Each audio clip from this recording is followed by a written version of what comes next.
اس کی وضاحت کریں گے تاکہ حقیقت ظاہر ہو جائے۔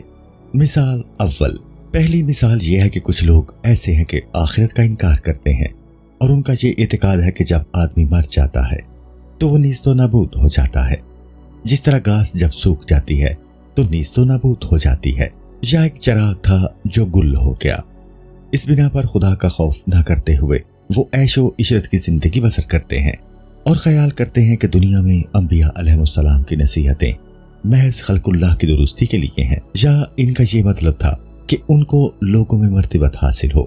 اور بہت سے لوگ ان کے طالب اور پیرو بن جائیں۔ کبھی کبھی تو یہ منکرین صاف طور پر کہہ دیتے ہیں کہ دوزخ کا ڈر اور اس کا خوف تو بالکل ایسا ہی ہے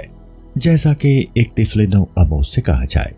کہ اگر تم مکتب نہیں گئے تو اس کو چوہے کے بل میں ڈال دیا جائے گا۔ کاش یہ بدبخت اپنی دی ہوئی اسی مثال پر غور کریں تو سمجھ لیں کہ طفل مکتب نہ جانے کے باعث جس بدبختی میں پڑے گا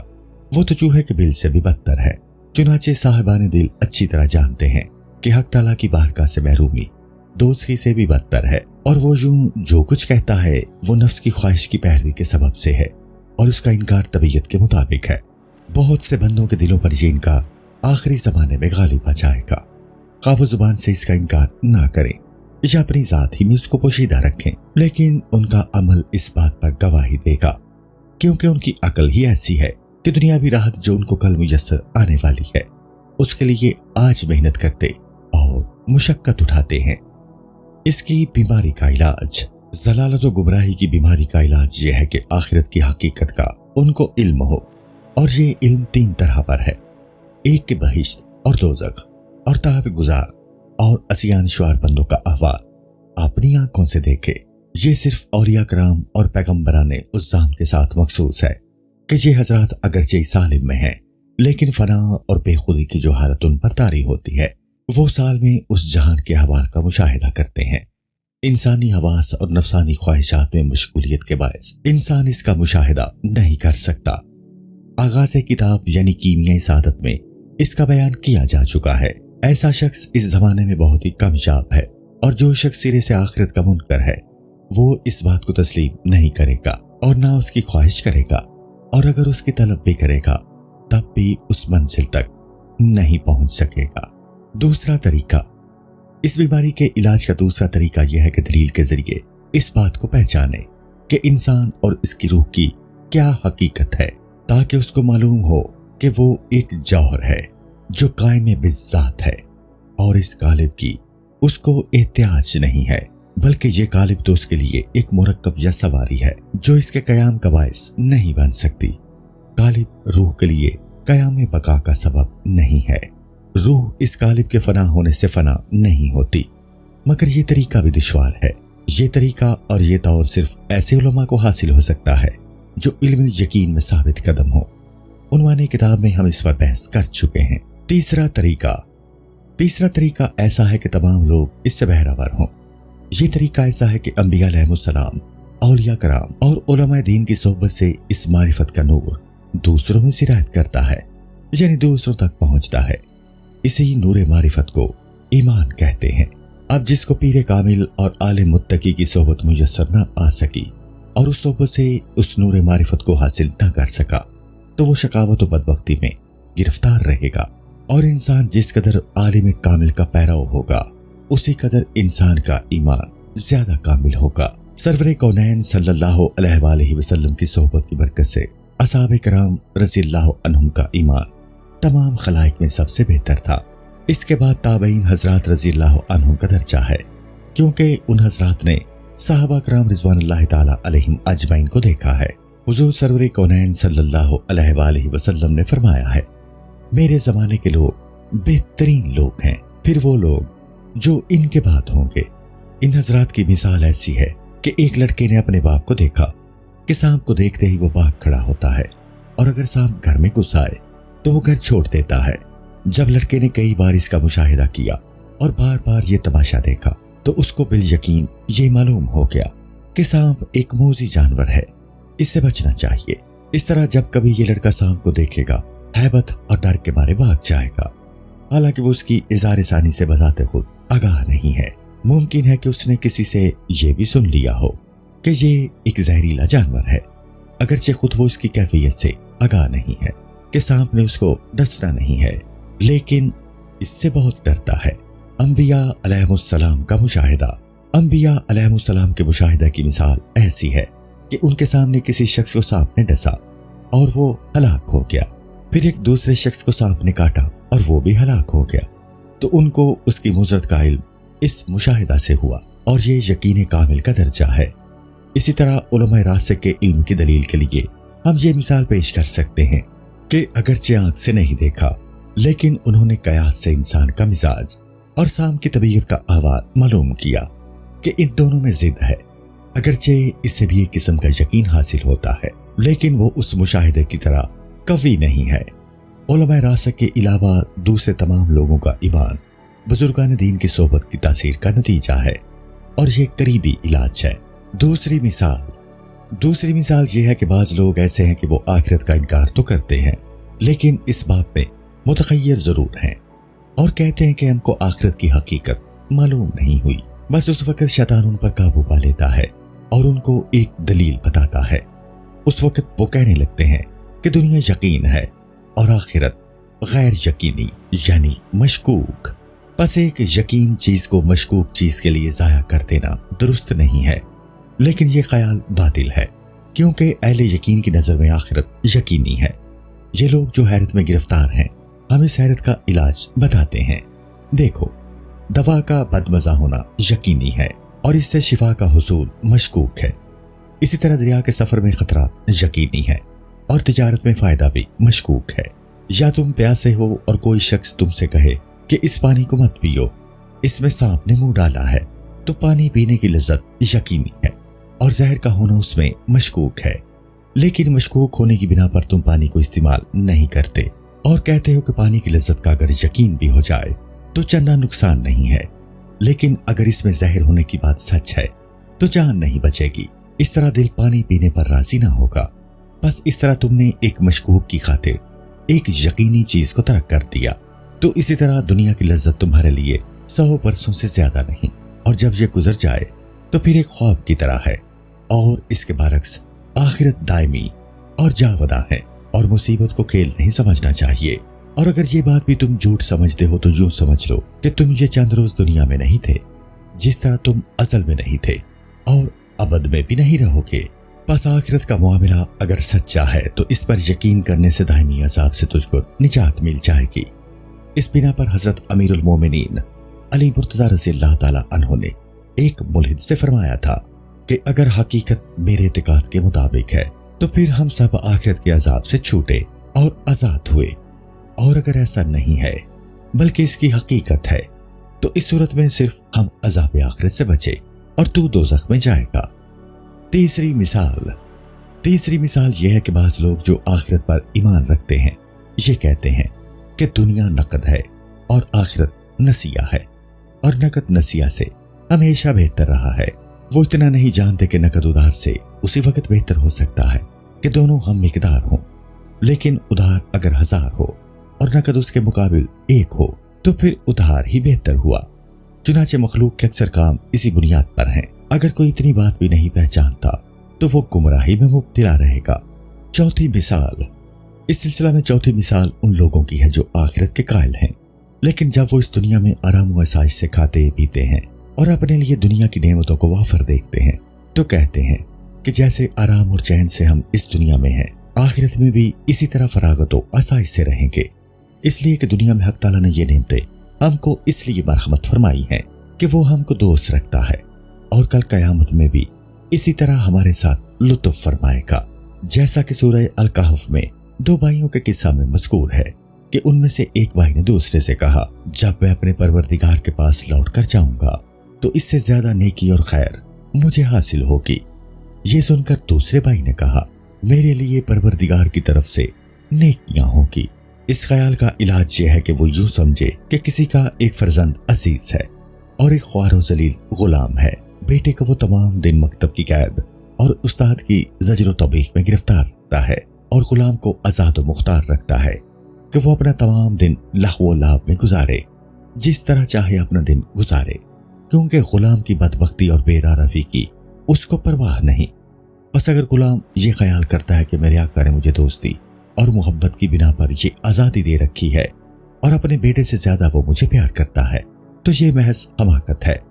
سنت الہی یہ ہے کہ وہ اپنے دوستوں کو دنیا کی نعمتوں سے محروم رکھتا ہے اور دشمنوں کو عطا کر دیتا ہے، تو اس شخص کے عیش و آرام کے مانند ہوگا کہ اس نے سستی اور کاہلی کے باعث بیج نہیں بویا۔ ظاہر ہے کہ وہ پھل بھی حاصل نہ کر سکے گا، یعنی کھیتی نہیں کاٹ سکے گا۔ پانچویں مثال، اس سلسلہ میں پانچویں مثال اس شخص کی ہے جو یہ کہتا ہے کہ حق تعالیٰ کریم و رحیم ہے اور وہ ہر ایک کو بہشت عطا کرے گا۔ ایسا خیال کرنے والا بے وقوف ہے، وہ یہ نہیں سمجھتا کہ اس سے زیادہ رحمت اور کیا ہوگی کہ اس کو ایسے اسباب فراہم کر دیے ہیں کہ وہ دانہ زمین میں بوئے اور ایک دانے کے عوض 70 دانے حاصل کرے، یعنی تھوڑے دن عبادت میں مشغول رہ کر عبدالآباد کی عظیم بادشاہی حاصل کرے۔ اگر تمہارے ذہن میں رحمت و کرم کے یہ معنی ہے کہ بغیر بوئے تم کھیتی کاٹ لو، تو اس صورت میں دنیا کے اندر زراعت و تجارت اور روزی کی طلب تم کیوں کرتے ہو؟ بس آرام سے بیٹھے رہو کہ حق تعالیٰ رحیم و کریم ہے اور اس کو اس بات پر قدرت حاصل ہے کہ بغیر بیج بوئے اور محنت کے بغیر وہ سبزی یعنی کھیتی اگا سکتا ہے۔ اور ظاہر ہے کہ تم ایسے کرم کے قائل نہیں ہو، بلکہ تجارت کرتے ہو، زراعت کرتے ہو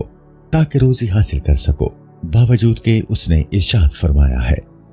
زمین میں کوئی جنبش کرنے والا ایسا نہیں ہے جس کا رزق اللہ تعالیٰ اس کو نہ پہنچاتا ہو۔ تو پھر آخرت کے بارے میں تم ایسا کیوں خیال کرتے ہو؟ حالانکہ اللہ تعالیٰ نے ارشاد فرمایا ہے انسان کے لیے وہی کچھ ہے جو اس نے کوشش اور تدبیر کی ہے۔ بس تیرا ایسا اعتقاد جس کی تفصیل اوپر گزری حد درجہ گمراہی ہے۔ چنانچہ سرور کائنات صلی اللہ علیہ وآلہ وسلم نے ارشاد فرمایا ہے یعنی احمق وہ شخص ہے جو خواہشات نفس کی پیروی کرے اور خداوند بزرگ و برتر سے لطف و کرم کی امید رکھے۔ اس کی مثال اس شخص کی ہے جو بغیر نکاح کے یا مباشرت کیے بغیر یا مباشرت کے بعد عزل کرے، یعنی فرج سے باہر انزال کرے اور پھر فرزند کی امید رکھے، تو ایسے شخص کو احمق ہی کہا جائے گا، اگرچہ اللہ تعالیٰ بغیر نطفہ کے فرزند پیدا کرنے پر قادر ہے۔ اس کے برعکس جو شخص مباشرت کرتا ہے اور نطفہ فرج میں پہنچا دیتا ہے اور پھر وہ اللہ تعالیٰ سے امید رکھتا ہے کہ وہ حمل کی آفات سے محفوظ رکھ کر اس کو فرزند عطا فرمائے گا، تو ایسا شخص یقیناً دانا ہے۔ اسی طرح اگر کوئی شخص ایمان نہ لائے اور عمل صالح نہ کرے اور پھر نجات کی امید رکھے تو وہ بڑا نادان ہے۔ ہاں جو شخص ایمان لایا اور عمل صالح بھی کیے اور پھر خداوند تعالیٰ کے فضل و کرم کا امیدوار ہو کہ موت کے وقت اس کو آفات سے سلامت رکھے اور وہ با ایمان قبر میں جائے، تو ایسا شخص عاقل ہے۔ جو لوگ یہ کہتے ہیں کہ حق تعالیٰ نے ہم کو دنیا میں فراغت و آسائش سے رکھا ہے لہٰذا آخرت میں بھی آسائش و فراغت عطا فرمائے گا کہ خداوند تعالیٰ رحیم و کریم ہے، تو ایسے لوگ حق پر مغرور ہیں۔ اور جو لوگ یہ کہتے ہیں کہ دنیا نقد ہے اور یقین ہے اور آخرت نسیہ اور شک ہے یعنی مشکوک ہے، تو یہ لوگ دنیا پر پھولے ہوئے ہیں یعنی دنیا پر مغرور ہیں۔ حق تعالیٰ نے دونوں باتوں سے بچنے کا حکم دیا ہے اور ارشاد فرمایا ہے اے لوگو جو کچھ اللہ نے تم سے وعدہ کیا ہے وہ حق ہے کہ جو نیکی کرے گا اس کو آخرت میں نیک بدلہ ملے گا اور جو بد کرے گا اس کو برا بدلہ ملے گا۔ یاد رکھو دنیا پر مغرور مت ہونا اور خدا کو بھول نہ جانا۔ پندار اور اس کا علاج۔ معلوم ہونا چاہیے کہ ارباب گمان اور صاحبان پندار دھوکے میں پڑے ہیں،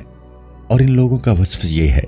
کہ یہ لوگ اپنے عمل کے بارے میں نیک گمان رکھتے ہیں، یعنی ان کو گمان ہے کہ ان کا عمل بارگاہ ایزدی میں مقبول ہے اور اس کے نقصان سے غافل ہیں۔ ان کو کھوٹے اور کھرے کی تمیز نہیں ہے، کیونکہ ان لوگوں نے پرکھ کا ہنر نہیں سیکھا۔ ان لوگوں نے صرف ظاہری صورت اور رنگ پر دھوکہ کھایا ہے، حالانکہ جو لوگ علم کے مطابق عمل کرتے ہیں اور غفلت و گمراہی سے باہر نکل آئے ہیں ان میں بھی 100 میں 99 نے فریب کھایا ہے۔ چنانچہ حدیث شریف میں آیا ہے کہ قیامت کے دن حضرت آدم علیہ السلام سے کہا جائے گا کہ تم اپنی اولاد میں سے جو دوزخی ہیں ان کو الگ کر دو۔ آدم علیہ السلام دریافت کریں گے کہ کس قدر لوگوں میں سے کتنے لوگوں کو نکالوں؟ اس وقت حکم ہوگا کہ 1000 میں سے 999 کو الگ کرو۔ یہ تمام اگرچہ ہمیشہ دوزخ میں نہیں رہیں گے لیکن کچھ عرصہ اس کی آگ میں ضرور رہیں گے۔ ان لوگوں میں کچھ اہل غفلت ہیں، کچھ ارباب ضلالت ہیں اور چندے فریب خوردہ لوگ اور بعض ہوا و حوث میں گرفتار لوگ ہیں اور وہ خود اس بات کو جانتے ہیں کہ وہ تقصیر وار ہیں۔ ارباب پندار کے فرقے۔ ارباب پندار بے شمار ہیں اور ان کے طبقوں کا شمار کرنا دشوار ہے، لیکن یہ سب طبقے ان 4 طبقوں سے خارج نہیں ہوں گے۔ پہلا طبقہ علماء کا ہے، دوسرا عابدوں کا، تیسرا صوفیوں کا اور چوتھا توانگروں کا۔ پہلا طبقہ اہل پندار میں علماء کا ہے۔ ان میں سے بہت سے لوگ ایسے ہیں جنہوں نے تمام عمر علم میں صرف کر دی ہے تاکہ بہت سے علوم و فنون حاصل کریں، لیکن یہ لوگ عمل میں کوتاہی کرتے ہیں، اپنے ہاتھ، آنکھ، زبان اور شرمگاہ کو معصیت سے نہیں بچاتے اور یہ خیال کرتے ہیں کہ وہ علم میں ایسے درجہ پر پہنچ گئے ہیں جہاں پہنچنے والوں کو عذاب نہیں دیا جاتا اور ان کے عمل کی پرسش نہیں ہوگی، بلکہ دوسرے ہزاروں لوگ ان کی شفاعت سے دوزخ سے نجات پائیں گے۔ ایسے عالموں کی مثال اس بیمار کی ہے کہ اس کو جو بیماری لاحق ہے اس کا حال اس نے کتاب میں پڑھا اور تمام رات بار بار اس کا مطالعہ کرتا رہا اور نسخہ پر نسخہ لکھتا رہا۔ دوا اور پرہیز دونوں سے خوب واقف ہے، لیکن دوا کسی طرح نہیں کھاتا اور دوا کے کڑوے ہونے پر صبر نہیں کرتا، یعنی دوا کڑوی ہے اس لیے نہیں پیتا۔ اس صورت میں دوا کی تعریف بار بار پڑھنے سے اس کو نفع کب ہو سکتا ہے؟ حق تعالیٰ کا ارشاد ہے، قد افلح من تزکا، اس نے فلاح پائی جو پاک ہوا، اور مزید ارشاد فرمایا، اور جس نے نفس کو خواہشات سے باز رکھا وہ بہشت میں داخل ہوگا۔ ارشاد تو یہ فرمایا گیا ہے کہ فلاح اس شخص کے لیے ہے، اس سے یہ مقصد تو نہیں کہ جس نے پاکی کا علم سیکھ لیا اس کے لیے فلاح ہے، یا بہشت میں وہ شخص داخل ہوگا جو اپنی خواہشات کے خلاف کرے، نہ ایسا شخص جس نے یہ معلوم کر لیا کہ خواہشات کے خلاف ضرور کرنا چاہیے۔ اگر کسی سادہ لوگوں کے دل میں ان احادیث شریفہ کے باعث جو علم کی فضیلت میں وارد ہوئی ہیں یہ خیال خام پیدا ہو تو ایسا شخص ان احادیث کو کیوں پڑھتا جو علماء سوء یعنی برے عالموں کے بارے میں آئی ہیں۔ قرآن حکیم میں ایسے شخص کی مثال ایسے گدھے سے دی گئی ہے جس کی پیٹھ پر کتابیں رکھی ہوئی ہیں اور کتے کے مشابہ بھی فرمایا گیا ہے۔ حضور اکرم صلی اللہ علیہ وآلہ وسلم فرماتے ہیں، احادیث نبوی صلی اللہ علیہ وآلہ وسلم، عالم بد یعنی سو کو دوزخ میں اس طرح پھینکیں گے کہ اس کی پیٹھ اور گردن ٹوٹ جائے گی اور آتش دوزخ اس کو اس طرح پھرائے گی جس طرح گدھا چکی کو پھراتا ہے۔ سب دوست کی اس کے پاس آ کر دریافت کریں گے کہ تو کون ہے اور تجھ پر یہ کیسا عذاب ہے؟ وہ کہے گا، میں نے کام کرنے کا حکم دیا اور خود اس پر عمل نہیں کیا۔ حضور سرور کونین صلی اللہ علیہ وآلہ وسلم نے یہ بھی فرمایا ہے، قیامت کے دن سب سے زیادہ عذاب اس عالم کو ہوگا جس نے علم کے مطابق عمل نہیں کیا۔ حضرت ابو الدرداء رضی اللہ تعالی عنہ نے فرمایا ہے کہ جاہل پر 1 بار افسوس ہے اور عالم پر 7 بار افسوس ہے، یعنی وہ اپنے علم کے سبب سے بڑے عذاب میں بمقابلہ جاہل کے گرفتار ہوگا۔ بعض علماء ایسے ہیں کہ انہوں نے علم و عمل میں کچھ کوتاہی نہیں کی، لیکن وہ تمام ظاہری اعمال تو بجا لائے، لیکن اپنے دل کو پاک کرنے سے غافل رہے اور برے اخلاق جیسے تکبر، حسد، ریا، طلب جاہ اور لوگوں کی بدخواہی ان کی مصیبت پر شاد اور ان کی راحت پر ناخوش ہونا ترک نہیں کیا اور ان احادیث سے غافل رہے، یعنی غفلت برتی جو حضور صلی اللہ علیہ وآلہ وسلم نے ارشاد فرمائی ہے کہ تھوڑا سا ریا بھی شرک ہے اور وہ شخص بہشت میں داخل نہیں ہوگا جس کے دل میں ذرہ برابر بھی تکبر ہوگا، اور حسد ایمان کو اس طرح جلا دیتا ہے جس طرح آگ لکڑیوں کو جلا دیتی ہے۔ حضور صلی اللہ علیہ وآلہ وسلم نے یہ بھی ارشاد فرمایا ہے کہ اللہ تعالیٰ تمہاری صورتیں نہیں دیکھتا بلکہ وہ تمہارے دلوں کو دیکھتا ہے۔ ایسے علماء کی مثال ایسے شخص کی طرح ہے جس نے ایسی زمین میں بیج بویا ہو جس میں گھاس اور کانٹے اگے ہوئے ہوں۔ اس کو لازم ہے کہ پہلے گھاس اور کانٹوں کو جڑ سے اکھاڑ پھینکے تاکہ اس کی کھیتی قوت پکڑے، لیکن وہ گھاس کو اوپر سے کاٹ ڈالتا ہے اور اس کی جڑیں زمین میں یوں ہی چھوڑ دیتا ہے۔ اس طرح وہ جس قدر گھاس کو کاٹے گا وہ اتنی ہی اور بڑھے گی۔ یہی حال برے اعمال کی جڑ برے اخلاق کا ہے، چاہیے کہ پہلے ان کو اکھاڑیں۔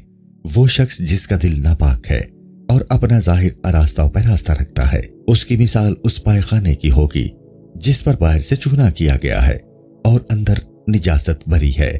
یا ایسی آراستہ قبر کی طرح کہ بظاہر اس کو سنوارا گیا ہو اور اندر مردہ لاش پڑی ہو۔ یا وہ اس اندھیرے گھر کی طرح ہے جس کے پیچھے چراغ جلتا ہو۔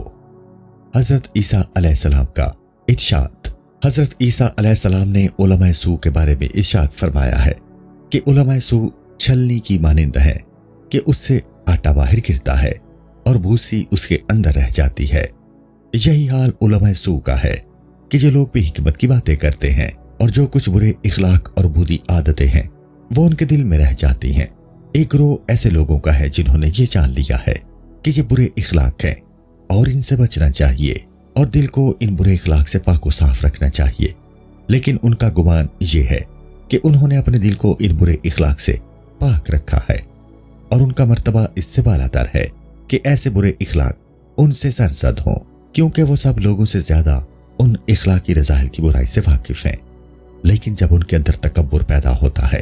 تو شیطان ان سے کہتا ہے جو عالم دیندار ہے یہ بزرگی اس کو سزاوار ہے کہ عزت کی طلب دین ہے، اگر تم عزت سے نہ رہو گے تو اسلام کی عزت نہیں ہوگی۔ اسی طرح جب لوگ لباس فاخرہ پہنتے ہیں، گھوڑا اور شان و شوکت کا دوسرا ساز و سامان کرتے ہیں تو یہ خیال کرتے ہیں، یعنی شیطان ان کے دل میں یہ بات ڈالتا ہے کہ یہ بات رونت نہیں ہے بلکہ اہل دین کے دشمنوں کی شکست ہے، ان کی برتری کا سامان ہے، کیونکہ جب اہل بدعت علماء کو شان و شوکت میں دیکھتے ہیں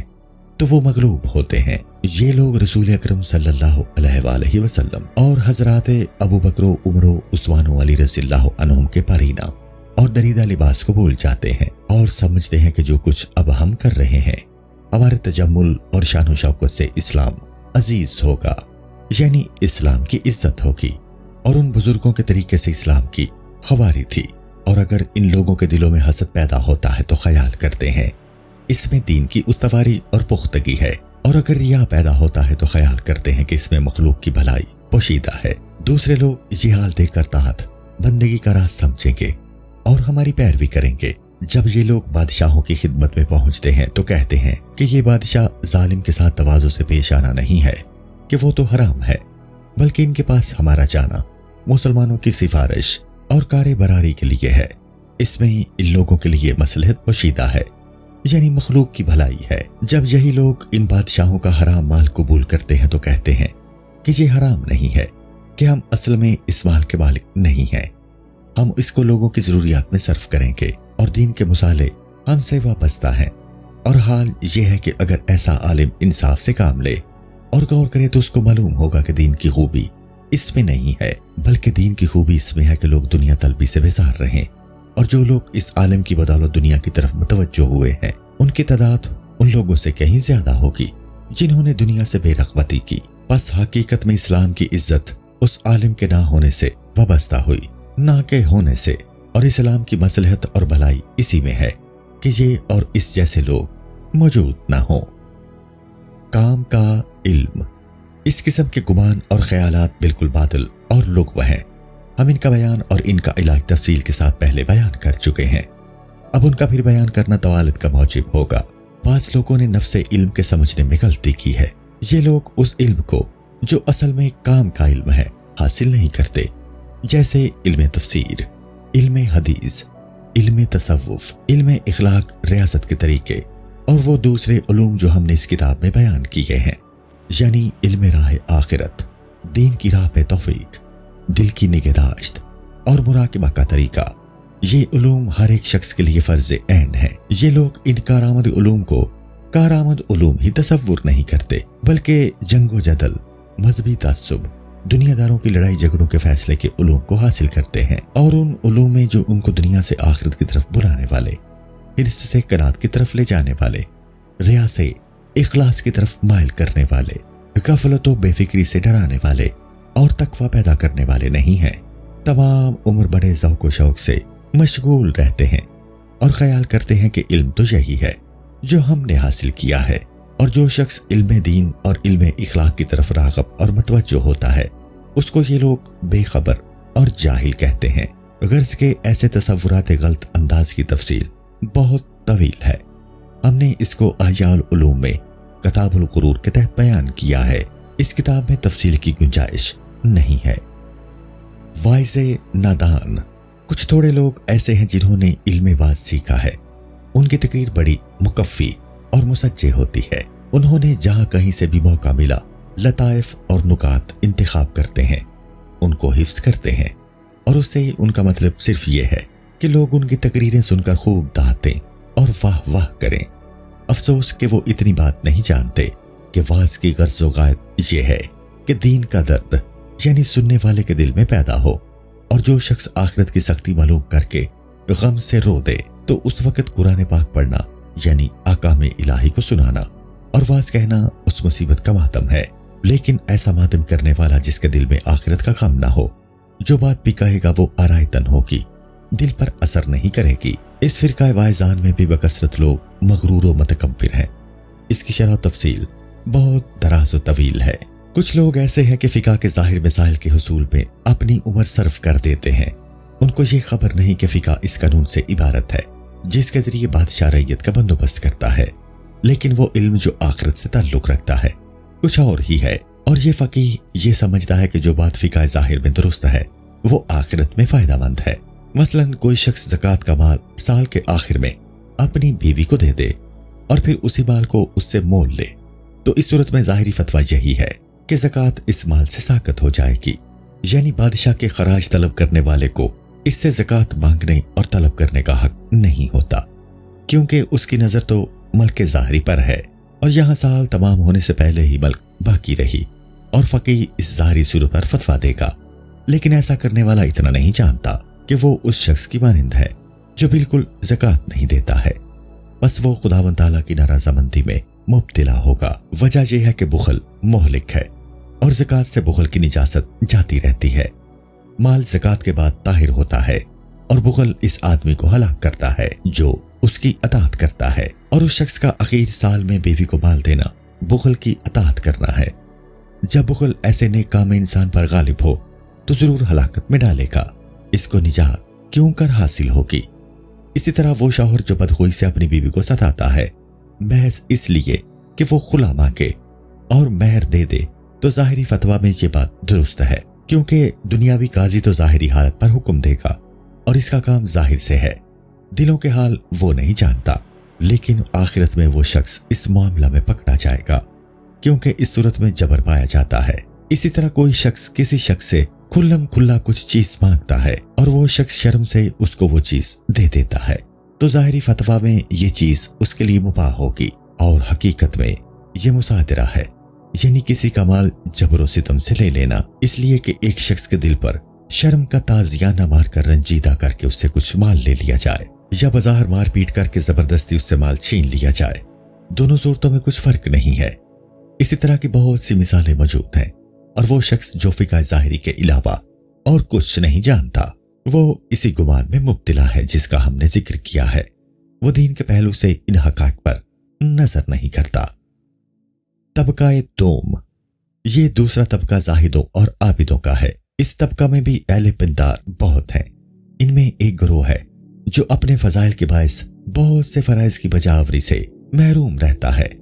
مثلا ایک شخص طہارت کے وسوسہ میں اس طرح مبتلا رہا کہ نماز اس کے وقت پر ادا نہیں کی، یا ماں باپ اور احباب سے درست کلامی کرتا ہے، یا پانی کے نجس ہونے کا گمان بعید اس کے لیے گمان قریب میں بدل گیا ہے۔ وہ جب کھانا کھانے کے لیے بیٹھتا ہے تو سمجھتا ہے کہ تمام چیزیں اس میں حلال موجود ہیں۔ ہو سکتا ہے کہ اس گمان کے تحت وہ کبھی حرام محض کو بھی استعمال کر لے، بغیر جوتے کے پاؤں کبھی زمین پر نہیں رکھتا، لیکن مال حرام خوب کھاتا ہے۔ اس شخص نے صحابہ کرام رضی اللہ عنہم کی سیرت کو بالکل فراموش کر دیا ہے کہ حضرت عمر رضی اللہ تعالیٰ عنہ نے فرمایا ہے کہ ہم نے حرام کے خوف سے 70 حلال چیزوں کو ترک کر دیا ہے۔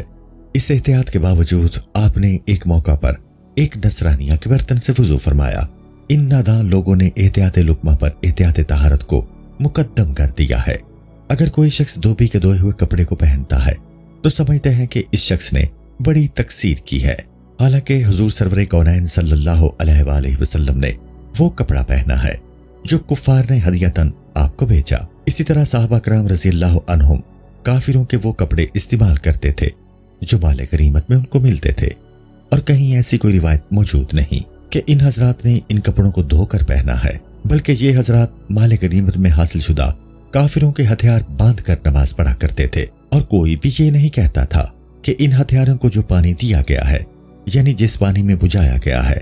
یا جو لک لاگ اس میں ڈالی گئی ہے ناپاک ہو، یا جو چمڑا اس پر چڑھایا گیا ہے وہ مدبوغ یعنی دباغت کیا ہوا نہ ہو، لہذا ناپاک ہے۔ بس جو شخص پیٹ، زبان اور دوسرے اعضاء کے باب میں تو احتیاط نہ کرے اور صرف طہارت کے سلسلہ میں اس قدر مبالغہ کرے تو شیطان ہی اس پر ہنسے گا، بلکہ اگر کوئی شخص یہ شرائط بجا لا کر پانی کے استعمال میں اسراف کرے یا نماز کا اول وقت وسوسوں میں گزار کر نماز ادا کرے تو ایسا شخص بھی مغرور ہے۔ ہم نے باب الطہارت میں ان تمام شرطوں کو بیان کر دیا ہے، لہذا یہاں ان کا اعادہ نہیں کریں گے۔ بعض لوگ ایسے ہیں کہ نماز کی نیت کے وسوسہ کے باعث بلند آواز سے نیت کرتے ہیں اور ہاتھ جھٹکتے ہیں، اور احتمال ہے کہ ان وسوسوں میں کبھی پہلی رکعت ہی فوت ہو جائے۔ افسوس کہ ان کو یہ نہیں معلوم کہ نماز کی نیت بھی قرض ادا کرنے اور زکوٰۃ ادا کرنے کی نیت کی طرح ہے، اور کوئی شخص بھی محض وسوسہ کی بنا پر قرض یا زکوٰۃ دوبارہ ادا نہیں کرتا۔ معنی قرآن پر غور نہ کرنا۔ بعض لوگ ایسے ہیں کہ سورہ فاتحہ کے حروف کی ادائیگی کے سلسلہ میں ان کو وسوسہ رہتا ہے، چاہتے ہیں کہ اچھے اور صحیح مخرج سے ادا کریں، اور نماز میں ان کا خیال بس اسی طرف رہتا ہے، حالانکہ قرآن کریم کے معنی کا خیال رکھنا ضروری تھا کہ الحمد کے وقت سراپے شکر بن جائے، ایاک نعبد کے وقت توحید الہی اور عجز و بندگی میں مستغرق ہو جائے، اور جب اہدنا کہے تو تضرع و زاری میں مصروف ہو جائے۔ لیکن اس کے برعکس یہ عابد چاہتا ہے کہ ایاک اچھے مخرج سے ادا ہو۔ اس شخص کی مثال اس شخص کی مانند ہوگی کہ بادشاہ سے کچھ طلب کرتا ہے، اس کو پکارتا ہے، ایھا الامیر کہتا ہے، اور بار بار اس کی تکرار کرتا ہے تاکہ یہ لفظ بخوبی ادا ہو جائے اور امیر کا میم پورے طور پر ادا ہو۔ اس میں کچھ شک نہیں کہ بادشاہ ایسے شخص سے ناخوش ہوگا۔ قرآن پاک کا ترتیل سے نہ پڑھنا۔ کچھ لوگ ایسے ہیں کہ ہر روز ایک قرآن پاک ختم کرتے ہیں اور قرآن پاک کو جلد سے جلد پڑھ کر ختم کرنا چاہتے ہیں، صرف زبان سے پڑھ رہے ہیں اور دل سے بالکل غافل ہیں۔ ان کی تمام تر کوشش یہی ہوتی ہے کہ جلد سے جلد ایک ختم ہو جائے، پھر کہتے ہیں کہ میں نے اتنی بار ختم کیا اور آج اتنی منزلیں ختم کر لی۔ افسوس کہ یہ نہیں جانتے کہ قرآن پاک کی ہر آیت مقدس نامہ ہے جو حق تعالیٰ نے اپنے بندوں کے پاس بھیجا ہے۔ اس میں اوامر و نواہی، وعد و وعید، امثال و نصائح اور خوف و انذار موجود ہیں، تو پڑھتے وقت چاہیے کہ جہاں وعید ہو تو خوف میں غرق ہو جائے، اور جہاں وعد یعنی خوشخبری ہو وہاں مسرور ہو، امثال و قصص سے عبرت حاصل کرے اور اس کے نصائح گوشے دل سے سنے، اور ڈرانے والی آیات سے سراپے ہراس بن جائے۔ یہ تمام باتیں دل سے تعلق رکھتی ہیں۔ اس شخص کو جو صرف زبان ہلانے سے تعلق رکھتا ہے،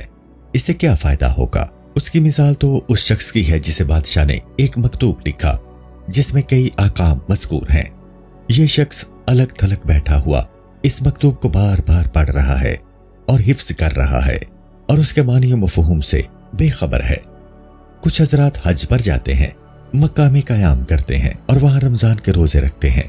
لیکن اپنے دل اور زبان کو خطرات سے اور بیہودہ باتوں سے بچا کے روزے کا حق ادا نہیں کرتے، نہ پوری تعظیم و تکریم کے ساتھ مکہ مکرمہ کا حق ادا کرتے ہیں، نہ زاد حلال تلاش کر کے راستہ کا حق ہی ادا کرتے ہیں، اور ہر وقت دل مخلوق کے ساتھ لگا رہتا ہے۔ وہ چاہتے ہیں کہ لوگ اس کو مجاورین مکہ میں شمار کریں۔ وہ خود بھی بیان کرتے ہیں کہ ہم کو اتنی بار وقوف عرفات کا شرف حاصل ہوا اور اتنے بار سامنے حرم پاک میں مجاوری کی، پھر وہ یہ نہیں سمجھتے کہ انسان کا اپنے گھر میں اس طرح رہنا کہ دل میں کعبہ کا شوق ہو۔ اس سے کہیں بہتر ہے کہ انسان کعبہ میں ہو اور دل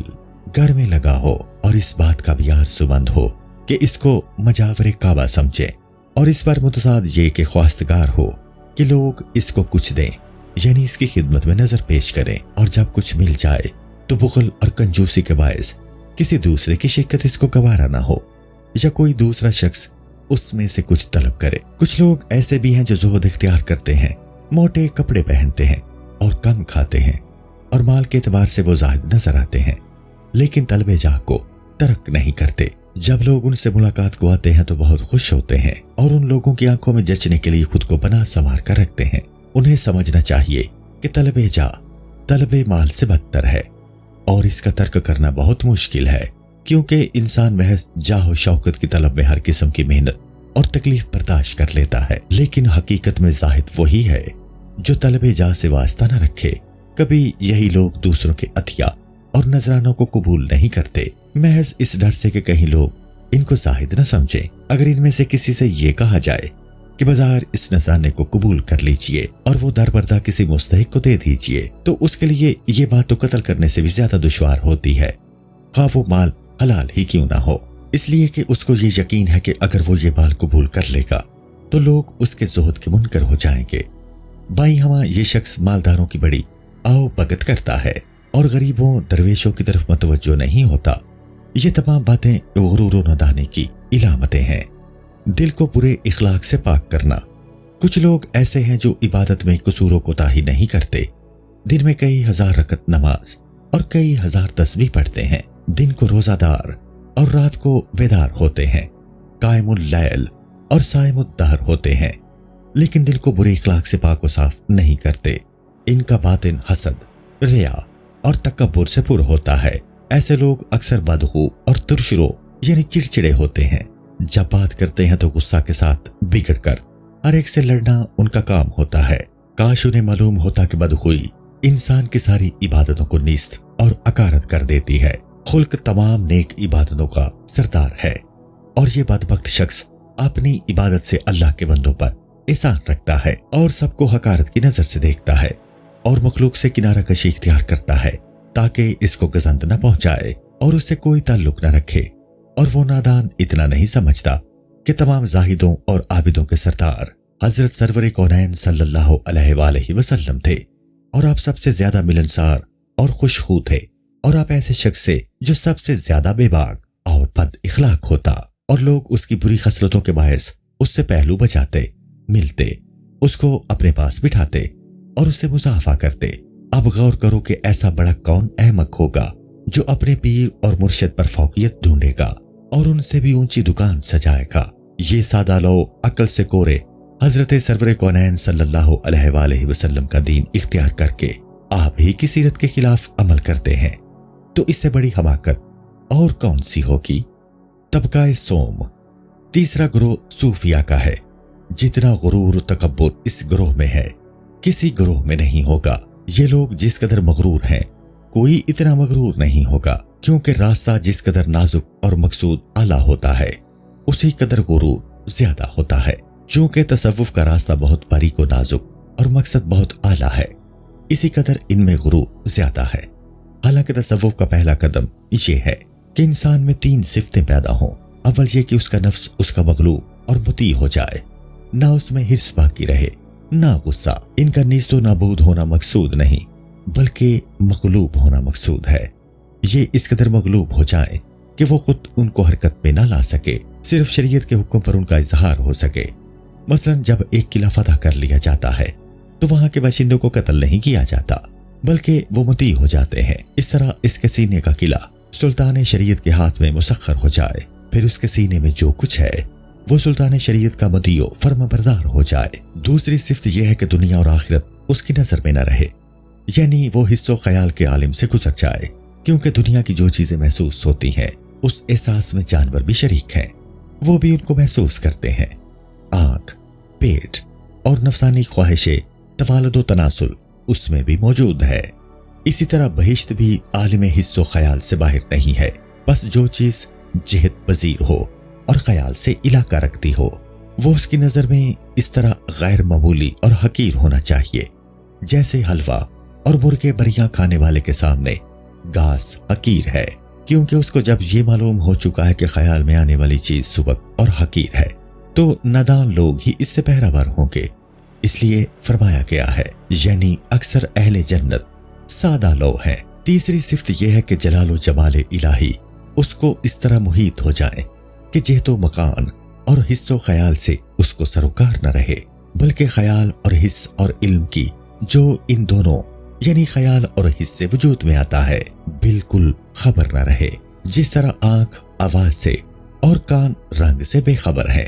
اس طرح بے خبر ہو جائے۔ جب انسان اس مقام پر پہنچ جاتا ہے تب اس کا قدم تصوف کے کوچہ میں پہنچتا ہے۔ ایسے شخص کا معاملہ حق تعالیٰ کے ساتھ اس سے بھی ورا ہوتا ہے کہ جسے مارز بیان میں نہیں لایا جا سکتا،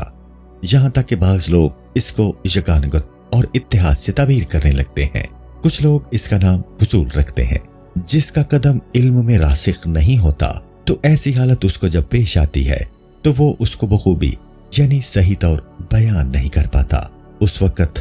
وہ جو کچھ کہتا ہے وہ کفر صریح نظر آتا ہے، حالانکہ نفس الامر میں وہ حق ہے، کفر نہیں ہے،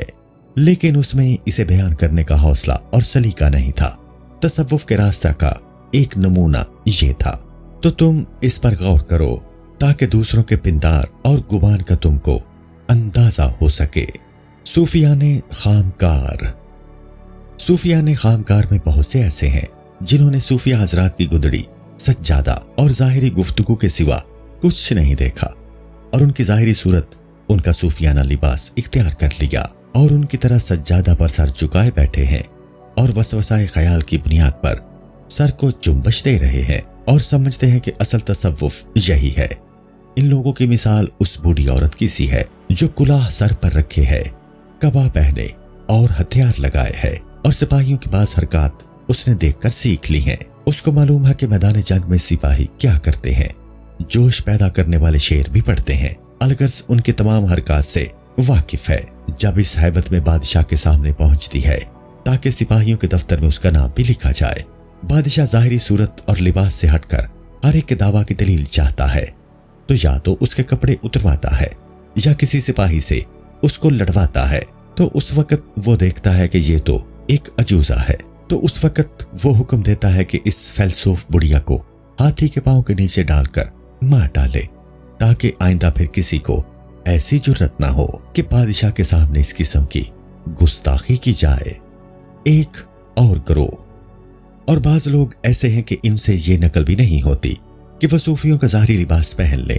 اور پرانے پیوندار کپڑے ان کے جسم پر ہوں، بلکہ وہ باریک لنگیاں باندھتے ہیں اور خوشنما گدڑیاں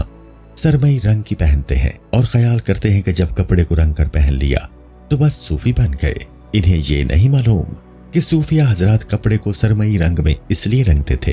کہ اسے بار بار دھونے کی ضرورت پیش نہ آئے، اور کپڑوں کو سیاہ رنگ میں اس لیے رنگتے تھے کہ دین کے غم اور اس کے ماتم میں رہتے تھے۔ اور یہ نکمے بدبخت لوگ تو اس قدر کاموں میں مصروف ہی نہیں کہ کپڑے دھونے کی ان کو فرصت ہی نہ ہو، اور نہ ایسی افتاد ان پر پڑی ہے جو مادمی لباس پہنا ہے، نہ ایسے غریب و لاچار ہیں کہ پھٹے کپڑوں کو پیبند لگا لگا کر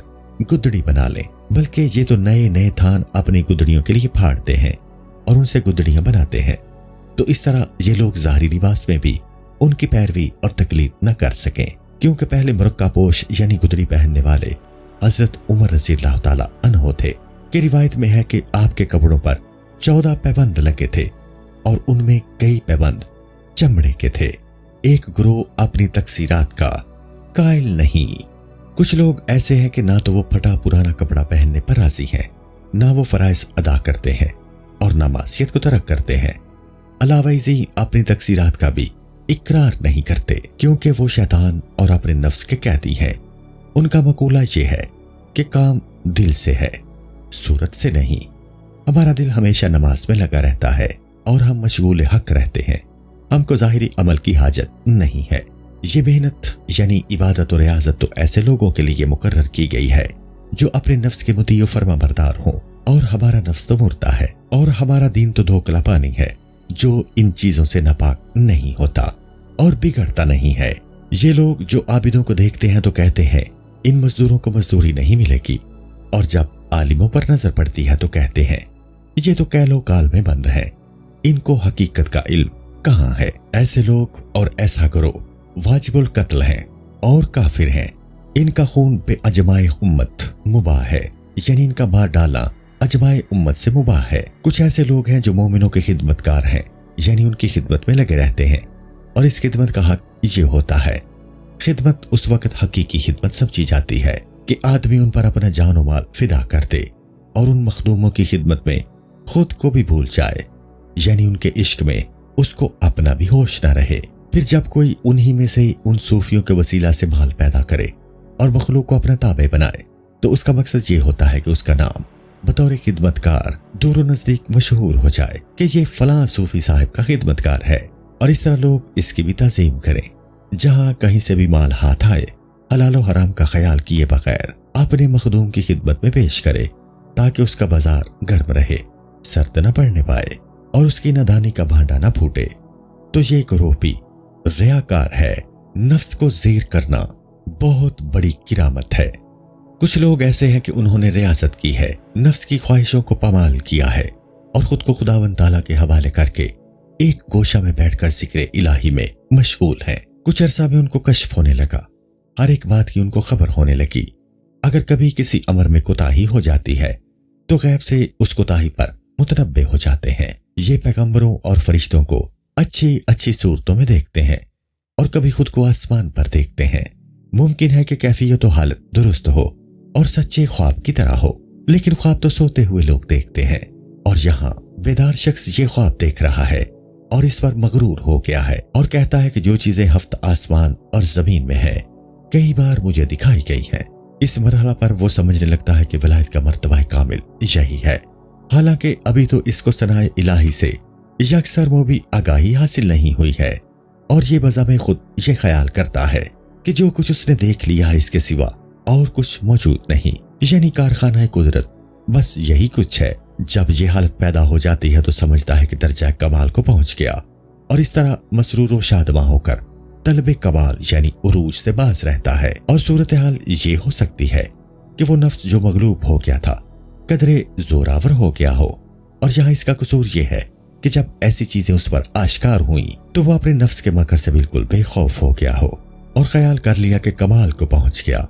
یہ ایک عظیم فریب اور غرور ہے، اس پر اعتماد نہیں کرنا چاہیے۔ ہاں، اعتماد اس وقت کیا جا سکتا ہے کہ جب اس کی طبیعت بالکل بدل جائے اور سراپا شرح کا مطیع بن جائے، اور اس قدر کہ کسی طرح کسی جہت سے بھی اس میں قصور نہ کرے۔ شیخ ابو القاسم کرکانی قدسرہ نے فرمایا ہے کہ پانی پر چلنا، ہوا میں اڑنا اور غیب کی خبریں دینا کرامت نہیں ہے، بلکہ کرامات یہ ہے کہ وہ شخص سراپا امر بن جائے، یعنی وہ شریعت کا مطیع و فرما پذیر ہو جائے، اس طرح کہ اس سے حرام کا صدور نہ ہو۔ یہ حالت اعتماد کے قابل ہے۔ اسی صورت میں اپنی حالت پر اعتماد کرنا روا اور درست ہے، لیکن ان امور کا ایک دوسرا پہلو بھی ہے، یعنی ممکن ہے کہ یہ تمام باتیں بظاہر کمالات شیطان کی طرف سے ہوں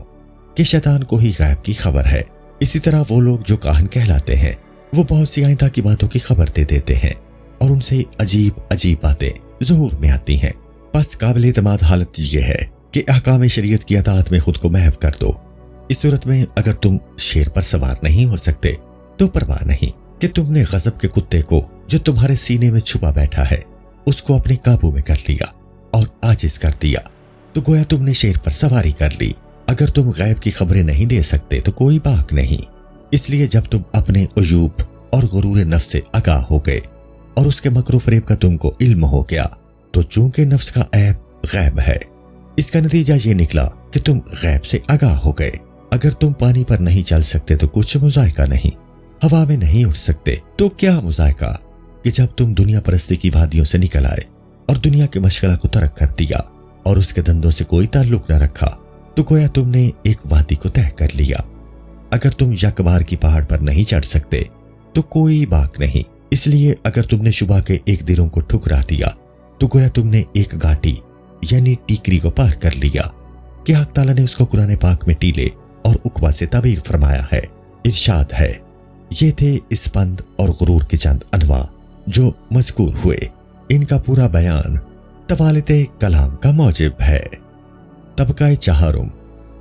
چہارم تونگروں اور دولت مند حضرات کا ہے، ان میں بھی پندار والے بہت سے موجود ہیں۔ اکثر دولت مند مسجدیں، سرائیں اور پل بناتے ہیں اور مال خرچ کرتے ہیں۔ ہو سکتا ہے کہ انہوں نے ان تعمیرات میں حرام مال خرچ کیا ہو، لازم تو یہ تھا کہ وہ یہ پیسہ اصل مال والے کے حوالے کرتے، لیکن وہ اس کی بجائے تعمیر میں صرف کرتے ہیں۔ اس صورت میں معصیت اور زیادہ ہو جاتی ہے، حالانکہ وہ یہ سمجھتے ہیں کہ انہوں نے کارنامہ انجام دیا ہے۔ بعض لوگ اگرچہ اس راہ میں حلال مال خرچ کرتے ہیں، لیکن اس سے ان کی غرض ریا ہے، یعنی اگر ایک دینار بھی اس راہ میں خرچ کرتے ہیں تو چاہتے ہیں کہ ان کا نام عمارت پر کندہ کیا جائے، یعنی خشت پختہ پر تحریر کیا جائے۔ اگر کوئی اس پر راضی نہیں ہوتے، اس ریا کی ایک علامت یہ ہے کہ اس کے اقربا اور پڑوس میں بہت سے ایسے لوگ موجود ہیں جو روٹی کے محتاج ہیں، اگر یہ شخص یہ رقم ان کو دے دیتا تو افضل تھا، لیکن وہ اس بات کو قبول نہیں کرتا، کیونکہ کسی نادار شخص کی پیشانی پر یہ کس طرح لکھا جا سکتا ہے کہ یہ پختہ عمارت فلاں شخص نے، اللہ اس کی عمر دراز کرے، تعمیر کرائی ہے۔ نادار کی مدد میں شہرت کا پہلو نمایاں نہیں ہوتا، جبکہ مسجد، سرائے یا پل کی پیشانی پر کتبہ ذریعہ شہرت بنتا ہے۔ نقش و نگار اور تزئین مسجد پر صرف کرنا۔ کچھ لوگ ایسے ہیں کہ وہ حلال مال کو اخلاص کے ساتھ بغیر ریا کے مسجد کے نقش و نگار پر صرف کر کے یہ خیال کرتے ہیں کہ کار خیر انجام دیا ہے، لیکن اس کام میں دو برائیاں ہیں۔ ایک تو یہ کہ نقش و نگار اور تزئین کے باعث نماز میں لوگوں کا دل ادھر مشغول ہوگا اور پھر وہ خشوع کے ساتھ نماز ادا نہیں کر سکیں گے۔ دوسری قباحت یہ ہے کہ پھر ان کے دل میں یہ آرزو پیدا ہوگی کہ مسجد ہی کی طرح وہ اپنے گھر کو بھی سنواریں۔ اس طرح دنیا ان کی نظر میں آراستہ ہوگی اور سمجھیں گے کہ انہوں نے کار خیر انجام دیا ہے۔ رسول اکرم صلی اللہ علیہ وآلہ وسلم نے فرمایا، جب مسجد کو نقش و نگار سے اور قرآن پاک کو سونے چاندی سے سنوارو گے تو تم پر حیف ہے۔ مسجد کی رونق اور آبادی تو ایسے دلوں سے ہوتی ہے جن میں خضوع و خشوع ہو اور وہ دنیا سے متنفر ہو، بس ایسا کام جو حضور دل میں خلل انداز ہو، بس جو بھی ایسا کام کرے کہ خشوع ختم ہو جائے اور دنیا کی نظروں میں آراستہ ہو تو اصل میں مسجد کی ویرانی کا سبب ہوگا۔ اور یہ نادان اس طرح مسجد کو ویران کر کے سمجھتا ہے کہ اس نے کار خیر کیا ہے۔ بعض مالدار یہ کرتے ہیں اور گداگروں کو اپنے دروازے پر جمع کرتے ہیں تاکہ ان کی سخاوت کا شہرہ ہو، اور یہ لوگ کبھی خیرات ایسے لوگوں کو دیتے ہیں جو زبان آور اور نام آور ہوتے ہیں، یا کبھی مال ایسے لوگوں کو دیتے ہیں جو حج کو جا رہے ہیں یا خانقاہ میں مقیم ہیں، تاکہ سب کے علم میں آ جاوے اور وہ لوگ شکر گزار ہوں۔ اگر تم ان سے کہو کہ یہ مال یتیموں پر خرچ کرو تو زیادہ بہتر ہے، بمقابلہ اس کے کہ حج پر جانے والوں پر خرچ کرو، تو وہ ایسا نہیں کریں گے، کیونکہ ان کو تو لوگوں کی سراخانی اور شکر گزاری کا شوق ہے، یعنی مال خرچ کرنے کی ایسی راہ تلاش کرتا ہے کہ لوگ اس کے شکر گزار ہوں اور اس کی تعریف کریں۔ اس طرح مال خرچ کرنے کے بعد یہ سمجھتا ہے کہ اس نے کار خیر انجام دیا۔ حضرت بشر حافی رحمۃ اللہ تعالی علیہ کا ارشاد، کسی نے حضرت بشر حافی قدس سرہ سے مشورہ کیا کہ میرے پاس حلال کی کمائی کے 2000 درہم ہے، میں چاہتا ہوں کہ حج کو جاؤں، آپ کی کیا رائے ہے؟ انہوں نے دریافت کیا کہ تم تماشا یعنی دکھاوے کی خاطر جا رہے ہو یا اللہ تعالیٰ کی خوشنودی حاصل کرنے کے لیے؟ اس نے کہا، میں تو اللہ تعالیٰ کی رضا کے لیے جا رہا ہوں۔ انہوں نے فرمایا، جاؤ کسی قرضدار کو قرض دے دو اور اس کو بخش دو، یعنی پھر طلب نہ کرنا، یا کسی یتیم یا کسی تنگ دست عیالدار کو دے دو، کیونکہ کسی مسلمان کا دل خوش کرنا 100 نفلی حج کرنے سے بہتر اور افضل ہے۔ اس شخص نے کہا کہ میرا دل تو حج کرنے کا بہت شائق ہے۔ شیخ بشر حافی رحمۃ اللہ تعالی علیہ نے جواب دیا کہ تو نے اس مال کو حلال کی روزی سے نہیں کمایا ہے، بس جب تک تو نامناسب کام میں اس کو خرچ نہیں کرے گا